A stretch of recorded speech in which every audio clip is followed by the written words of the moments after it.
Villanueva. Nandito muli sa ating planta, sa Valenzuela. Ngayon, fourth update ko sa inyo dahil may mga dumating na mga unit.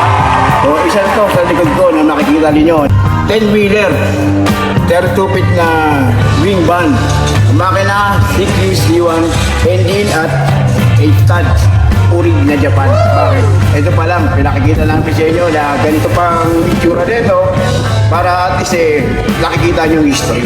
Ikutan natin at may papakita ko sa inyo na ito lagi namin sinasabi sa inyo. So, ito nga, makikita nyo na ganito pa. Wala pang pintura, wala pang ginagalaw. So, makikita nyo yung chassis, napakaganda. Urig pa po yan. Ayan pa po siya, no? Ginagalaw dyan mga ka-trackers. So, ibig sabihin, pinakikita namin sa inyo kung ano pinukuha namin sa Japan. Napaka-goods. At ito, sa gulong. So, mga ka-trackers, yung airbag suspension. Ang gulong, napaka-kapal pa mga ka-trackers.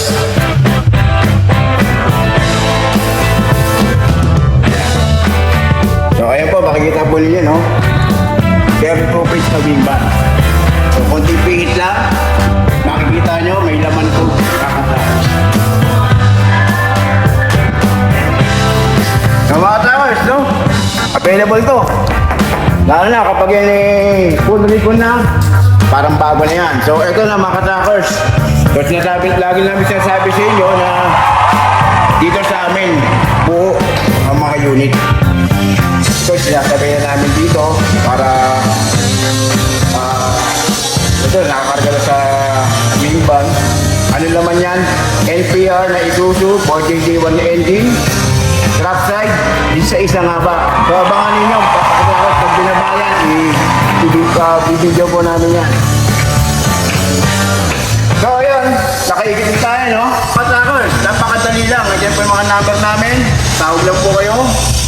At mag-PM o message na po kayo, sasagot po kami para kahit madaling araw pa yan.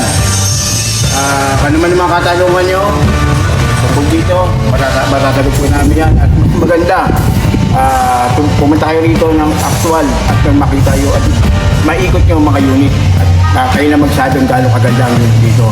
So sa aming mga FB page, Golden 20 Trading, pakipollow po sa aming YouTube channel, Golden 20 Trucks.